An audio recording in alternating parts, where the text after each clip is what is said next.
paz para todos. Queremos nesse momento louvar ao Senhor pela vida de todos vocês.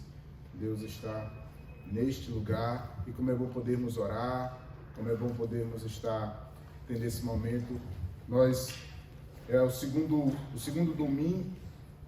sábado, desculpa pessoal, é o segundo sábado que nós estamos tendo esse momento de oração e intercessão antes, com também o momento dos adolescentes, e graças a Deus, pelo menos tem sido uma experiência interessante.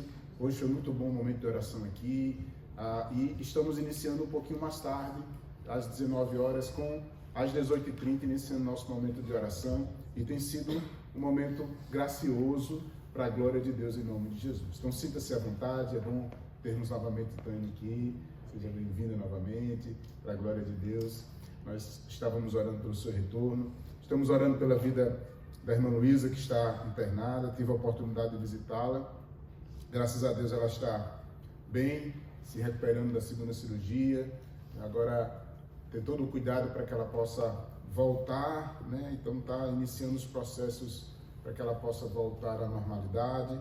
Oremos para que esse processo, enquanto ela estiver lá no hospital, não venha ter nenhuma infecção e Deus possa estar protegendo ela para a glória de Deus.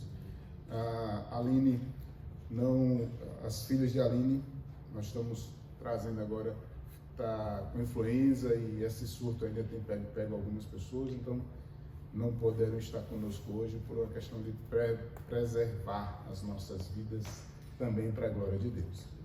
Mas vamos lá, abra sua Bíblia no livro de Neemias, capítulo 4, Neemias, capítulo 4. Livro de Neemias, capítulo 4. Nós vamos estar dividindo essa série em duas temporadas. Né? Nós vamos estar ministrando agora no próximo sábado, nos próximos 2 sábados, e vamos parar aí no capítulo 6, na metade do livro, e vamos iniciar uma outra série que queremos alcançar agora o período da Páscoa, uma série chamada Nos Passos da Paixão de Cristo. E aí depois, para não ficar tão longo a série, a gente volta novamente para terminar o livro de Neemias, e assim gera também em vocês aquela curiosidade, né? Amém? Amém. Estamos nessa série chamada Muros Invisíveis, e eu não sei vocês, mas eu particularmente tenho sido muito edificado por essa série novamente, essa leitura que Deus tem nos levado a fazer desse texto, onde nós temos observado alguns detalhes e trabalhado também esses aspectos que por muitas vezes nos paralisam, como a dor, como a dúvida, como exatamente a oposição e tantas outras coisas que nós já temos trabalhado em cima desse texto. Mas eu queria que você lesse comigo o capítulo 4, eu vou ler e você me acompanha na leitura, que diz assim: Tendo Sanbalate ouvido que edificávamos o muro, ardeu em ira e se dignou muito e escarneceu dos judeus. Então falou na presença de seus irmãos e do exército de Samaria e disse: Que fazem estes fracos judeus? Permite-lhe-ão isso?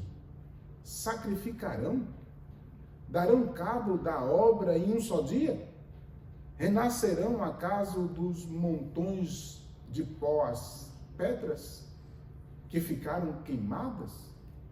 Então, com ele Tobias, o amonita, disse: Ainda que edifiquemos, vindo uma raposa derribará o seu muro de pedra. Ouve o nosso Deus, pois estamos sendo desprezados. Caia o seu opróbrio sobre a cabeça deles e faz que sejam despojo numa terra de cativeiro. Não lhes encubra a iniquidade e não lhes risque diante de ti o seu pecado, pois te provocaram a ira na presença dos que a edificavam. Assim, edificamos o muro, e todo o muro se fechou até a metade de sua altura, porque o povo tinha ânimo para trabalhar. Mas ouvindo Sambalate e Tobias, os arábios, os amonitas e os asdoditas, que a reparação dos muros de Jerusalém ia avante, e que já se começava a fechar-se as brechas, ficaram sobremodos irados. Ajuntaram-se todos de comum acordo para virem atacar Jerusalém e suscitar confusão ali. Porém, nós oramos ao nosso Deus, e como proteção pusemos guarda contra eles, de dia e de noite. Então disse Judá: já desfaleceram as nossas forças dos carregadores, e os escombros são muitos, de maneira que não podemos edificar o muro. Disseram, porém, os nossos inimigos: nada saberão disto, nem verão, até que entreguemos no meio deles e os matemos, assim faremos cessar a obra. Quando os judeus que habitavam na vizinhança deles 10 vezes nos disseram: de todos os lugares de onde moram subirão contra nós. Então pus o povo por família nos lugares baixos e abertos, por detrás do muro, com as suas espadas e com suas lanças e com seus arcos, e inspecionei, dispus-me e disse aos nobres, aos magistrados e ao resto do povo: não temais, lembrai-vos do Senhor grande e terrível, e pelejai pelos vossos irmãos, vossos filhos, vossas filhas, vossa mulher e vossa casa.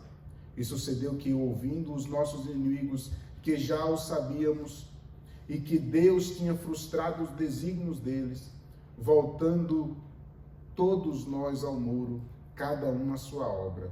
Daquele dia em diante, metade dos meus moços trabalhavam na obra, e a outra metade impunha a lança, escudos, arcas e couraça. E os chefes estavam por trás de toda a casa de Judá, os carregadores que por si mesmo tomavam as cargas, cada um com uma das mãos fazia a obra e com a outra segurava a arma. Os edificadores, cada um trazia sua espada na cinta e assim edificava. E que tocavam a trombeta estavam junto de mim. Disse aos nobres, aos magistrados e ao resto do povo: grande e extensa é a obra, e nós estamos no muro, muito separados, longe uns dos outros. No lugar em que ouvirdes o som da trombeta, para ali acorrei até conosco. O nosso Deus pelejará por nós. Assim trabalhamos na obra. E metade empunhava as lanças desde o raiar do dia até ao sair das estrelas. Também, nesse mesmo tempo, disse eu ao povo: cada um com seu moço, fique em Jerusalém, para que de noite nos sirvam de guarda e de dia trabalhem. Nem eu, nem meus irmãos, nem os meus moços, nem os homens da guarda que me seguiam, largávamos as nossas vestes. Cada um se deitava com a arma à sua direita. Vamos orar?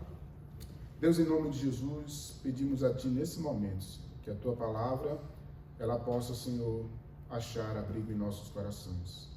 Que a Tua palavra, inspirada, ela possa, Senhor, em nome de Jesus, vir, Senhor, falar ao profundo dos nossos corações. Tu és poderoso, Senhor, para fazer grande nas nossas vidas, para a glória de Deus, em nome de Jesus. Amém? Irmãos, eu tenho certeza que já passou na sua mente a seguinte frase: eu estou cansado. Eu me lembro em uma das minhas conversas com a Alana, e lembrando um pouco do nosso passado, e nesse período de carnaval, geralmente nós fazíamos, carnaval no Brasil, né? Nós fazíamos um momento de retiro e alguns anos atrás eu tive a ousadia, a coragem, né? De juntar 4, 5 igrejas, eu estar à frente, às vezes ficava a noite sem dormir direito, só observando aqueles jovens, quantas coisas belas, pessoas que se converteram e aconteceu naquele momento. E olhando para trás eu fico conversando com os meus botões e dizendo assim, eu não tenho mais essa coragem, eu estou ficando cansado. Esse cansaço que eu acabei de relatar não é um cansaço apenas físico, mas hoje nós começamos a perceber que, além desse cansaço físico, de perceber que nós fazíamos certas coisas com mais intensidade e que hoje nós não temos mais tanta intensidade para fazer, porque a idade avança, porque as coisas realmente começam a ficar cansadas para nós. Mas hoje, além desse cansaço físico, há um cansaço que nos deixa sem fôlego. E não é um cansaço normal, mas é um cansaço imposto sobre as nossas vidas por causa de uma sociedade que nos suga a ter desempenho acima das outras coisas. Tem um sociólogo chamado Zhou Han, ele é um chinês, se eu não estou enganado. Ele diz que a sociedade atual não é mais uma sociedade disciplinar, mas sim uma sociedade do desempenho, onde nós mesmos nos tornamos os nossos próprios credores. A gente tem aquela ideia agora, eu posso, eu consigo, eu vou fazer. E nós mesmos colocamos sobre nós essas mesmas pressões que a sociedade coloca sobre nós. Onde nós precisamos crescer, onde nós precisamos melhorar, onde nós precisamos sempre estar buscando o resultado. E diferente daquele cansaço físico que a gente deita, dorme e se revigora, esse tipo de cansaço em busca de um desempenho traz um resultado totalmente diferente. Traz um desânimo, uma depressão, uma ansiedade, um burnout, um cansaço crônico, onde por muitas vezes nós nos deparamos com circunstâncias que nos irritam, onde nos deparamos com coisas que eu não consigo mais fazer. E essa é uma realidade que muitos, mas muitos de nós estamos vivendo, porque estamos vivendo em uma sociedade onde literalmente há uma alta produtividade, há um silêncio emocional grande, são longas jornadas que nós estamos enfrentando, há uma pressão para nós fazermos com eficiência, e se nós não fazemos, nós mesmos nos cobramos. E isso é muito terrível. Esse cansaço acaba também alcançando-nos na vida espiritual, porque quando a depressão, o burnout, a ansiedade começa a mexer conosco, isso começa a tirar de nós algo que nos convence, algo que nos traz identidade, algo que nos faz se renovar. E quando eu leio esse texto e reli esse texto e percebi esse texto, nós começamos a perceber um povo que começou a se animar.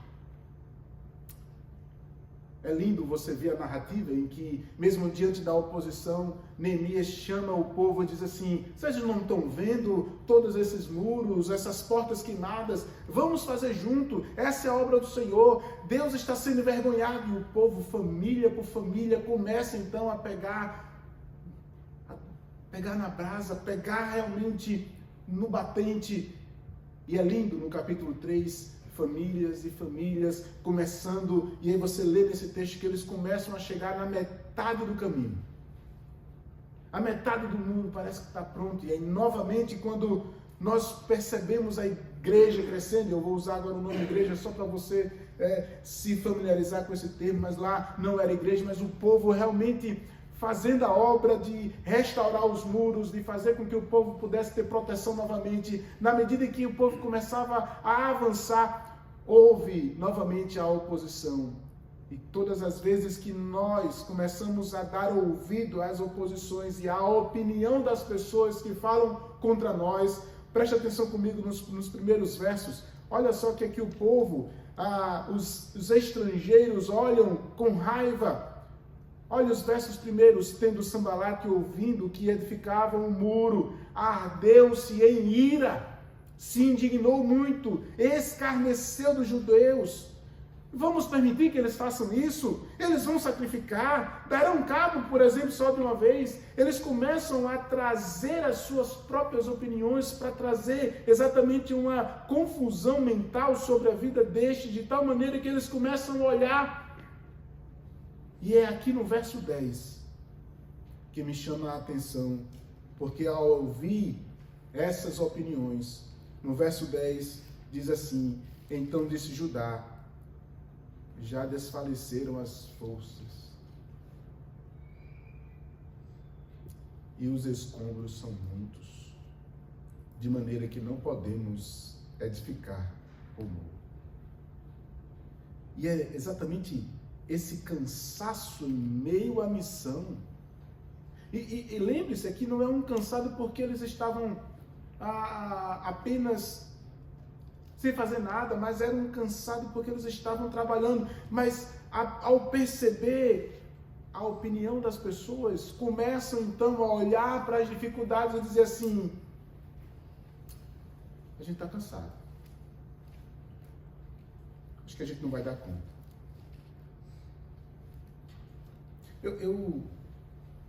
Eu fico percebendo, e aí comecei a ler esse texto de uma maneira específica, quando existem algumas causas para esse cansaço. Eles olham e veem os escombros, as dificuldades. Eles estavam reconstruindo as ruínas que estavam derrubadas, e aquele ânimo inicial começa, parece que, a trazer a pressão constante dos outros para que eles não fizessem mais.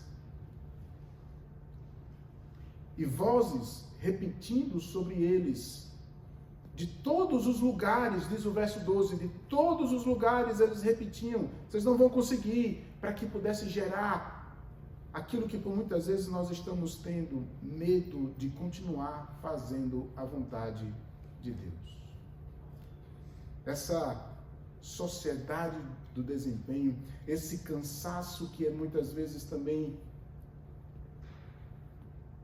trazido sobre as nossas vidas. Nós muitas vezes estamos sobrecarregados. Nós muitas vezes estamos tão cansados pela rotina, pela pressão, pelos filhos na escola japonesa, pela solidão, pela dificuldade do idioma, por se adaptar em circunstâncias. Toda essa pressão que estão sendo colocados sobre nós, e eu trago para as nossas vidas assim como eles estavam, mas eu me deparo com alguém que é poderoso, como nós cantamos, poderoso para fazer infinitamente mais. Eu preciso crer em alguém que está além das expectativas dos outros, mas em alguém que me trouxe para perto.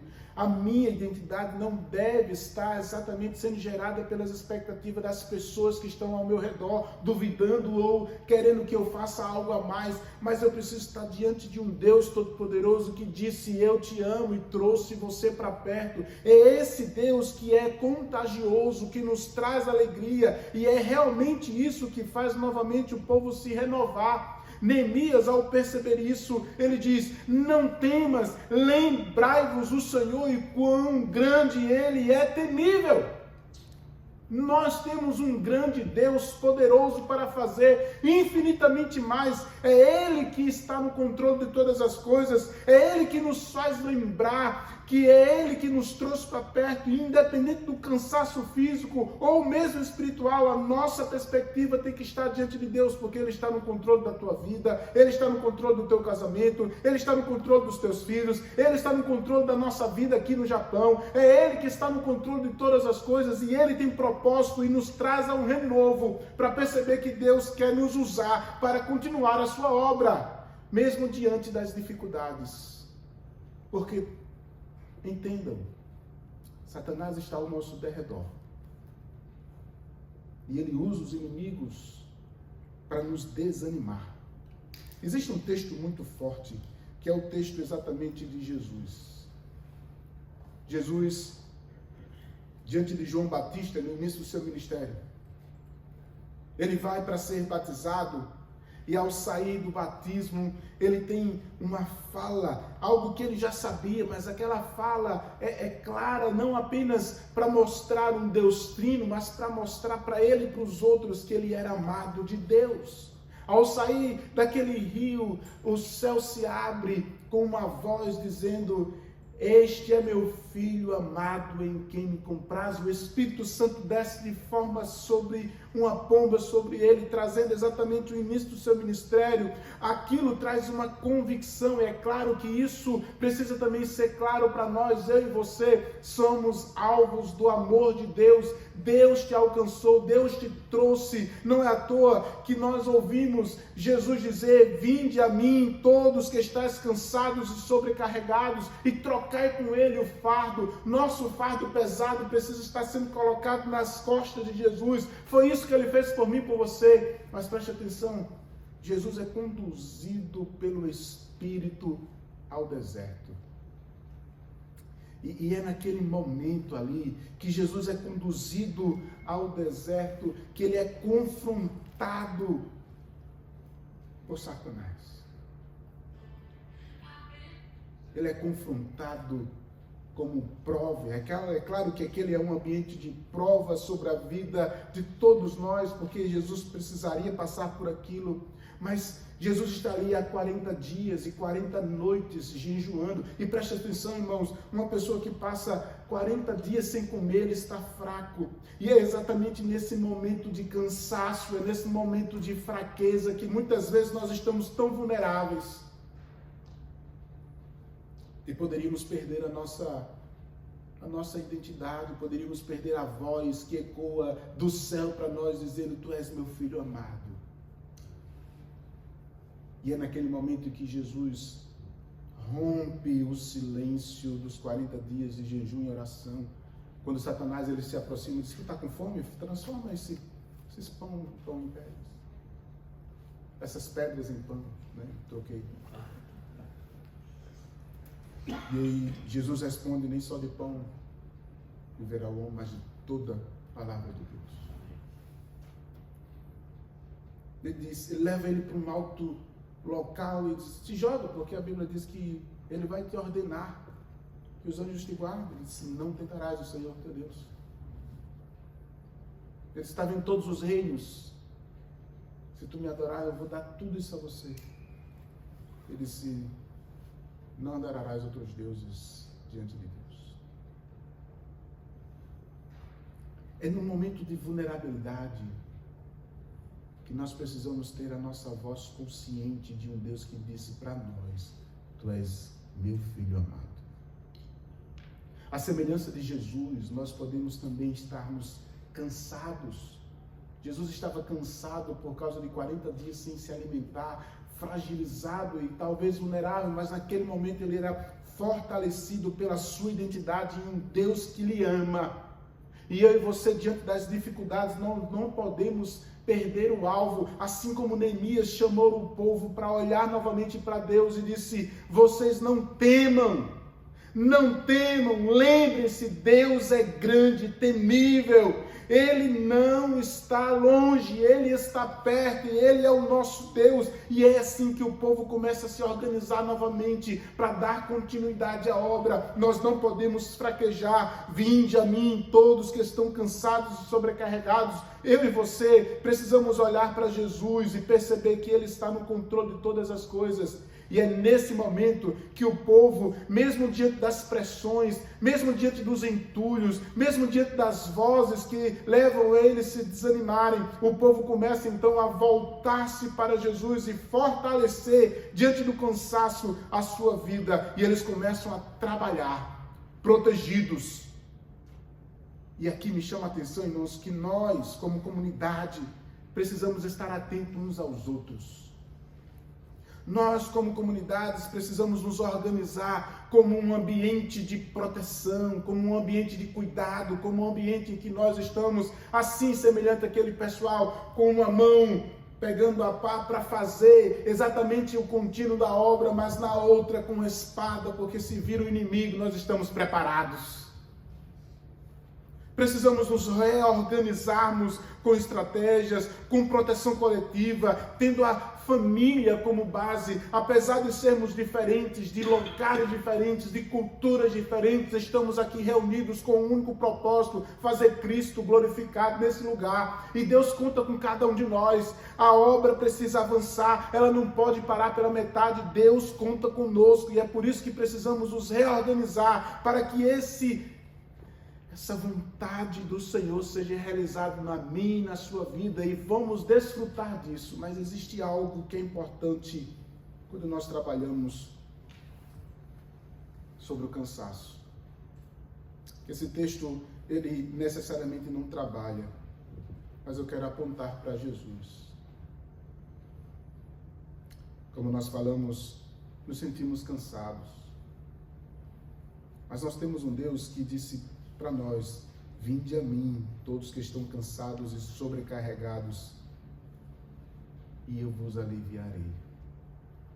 Aqui está exatamente o princípio do Shabat, o princípio do descanso. Perceba que Jesus nos chama, não nos chama de fortes, mas nos chama para descansar nele.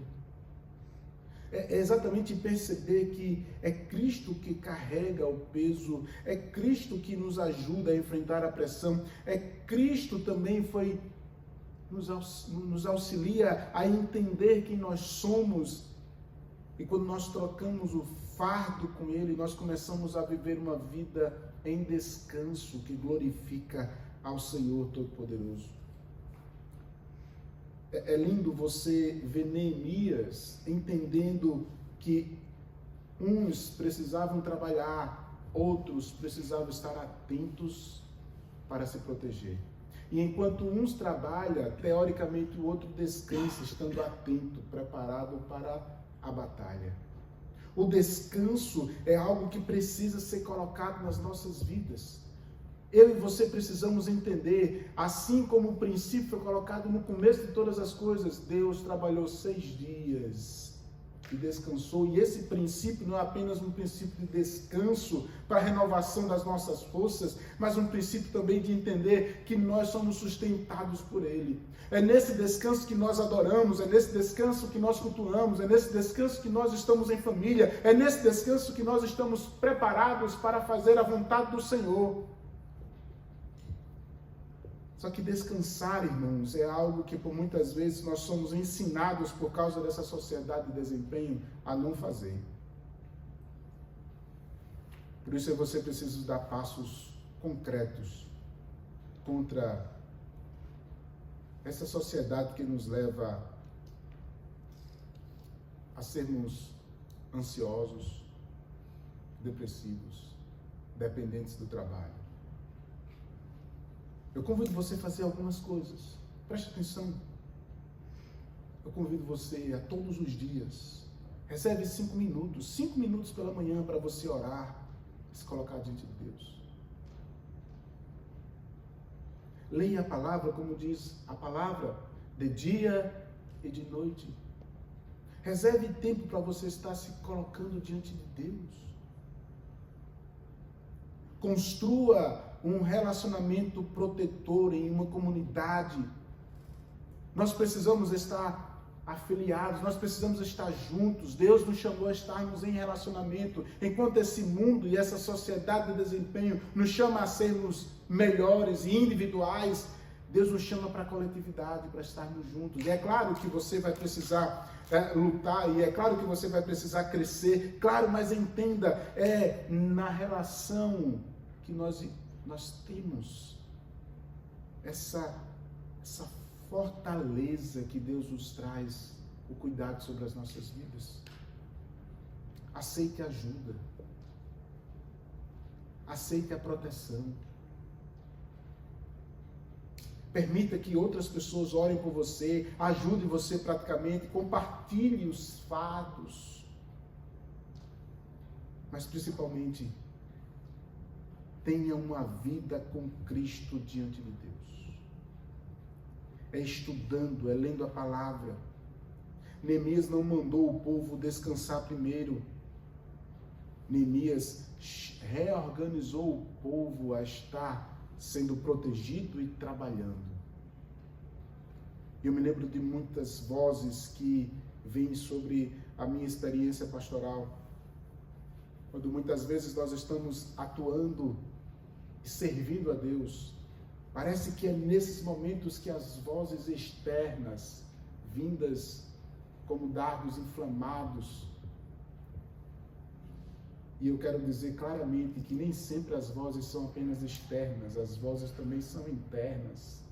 Às vezes de pessoas de perto que nos decepcionam, que nos machucam, que nos trazem momentos desagradáveis, que nos fazem, em vez de dar passos para frente, para avançar para aquilo que Deus tem para nós, a nossa vontade de dar passos para trás e nos isolarmos. Quantas vezes eu ouvi a frase, eu não aguento ir para a igreja, porque ali eu me sinto cansado, ali eu me sinto usado, ali eu não consigo mais estar perto. Deus nos chama para o descanso. Deus nos chama para sermos restaurados. Entenda que eu e você precisamos estar com as nossas identidades em Cristo. Eu e você somos chamados para nos sentirmos amados e fazer parte de algo que Deus está fazendo grande nas nossas vidas. Quando eu olho para esse povo, aquilo que durou quase 150 anos, é agora em 52 dias, é que nós vamos trabalhar nos próximos 2 domingos, em 52 dias, aquele povo foi renovado e conseguiu contemplar a obra completa para a glória de Deus. Eu não sei quanto tempo, 2, 3, 4, 10, 15, 20 anos, quanto Deus vai nos usar para vermos o que Deus quer fazer através de nós nesse lugar ou em outro lugar, mas o que nós queremos é estar firmados e mesmo em meio ao cansaço do dia a dia, nós precisamos ouvir a voz daquele que diz, não temas, não temas, eu estou contigo, você não está sozinho. Mesmo em meio a essa solidão que o mundo carrega sobre nós, você não está só. E é necessário estarmos nessa relação com o outro e nos doando para ajudar, mas ao mesmo tempo sendo ajudado. A pergunta para nós terminarmos é, você está disposto a seguir a Cristo como verdadeiro descanso da tua vida? E entender que Deus quer te usar em meio a todas essas coisas? Mesmo sabendo que haverá vozes internas e externas dizendo, não vai dar certo, não é com você. Mas o Deus Todo-Poderoso está contando com as nossas vidas e Ele quer lhe usar para a glória dEle. Eu não sei como está a tua vida, eu não sei o que você tem passado, o que você tem enfrentado. Mas uma coisa eu tenho certeza, Deus Ele nos chama para estarmos firmados na rocha do Senhor. Não se iluda, iremos passar por momentos difíceis, iremos passar por vozes que nos dá vontade de dizer basta, não quero mais. Mas é o Senhor que nos chama hoje para perto para dizer, eu estou contigo, não temas. E haverá pessoas do seu lado em que vai estar trabalhando e auxiliando. Haverá momentos em que você estará como Marta, servindo, e a outra como Maria, adorando. E entender esse processo na nossa história para que a gente possa ser útil e entender que sempre estaremos sendo alguém usado por Deus. Portanto, escute a voz de Jesus que diz, vinde a mim todos que estão cansados e sobrecarregados. Mas não apenas vir, é também trocar o fardo pesado. Talvez você esteja hoje com sua mente dizendo, Deus, o Senhor sabe, está pesado o carro. Cansado. Está difícil. Parece que não dá mais. Mas eu quero chamar a tua atenção para Jesus, que diz assim, tu és meu filho amado. E Ele conta comigo e com você para dar continuidade à obra do Senhor. E é Ele que vai renovar as nossas forças, como a da águia, e nos fazer voar. Mas não sozinhos, mas em relação, em comunidade, para a glória de Deus.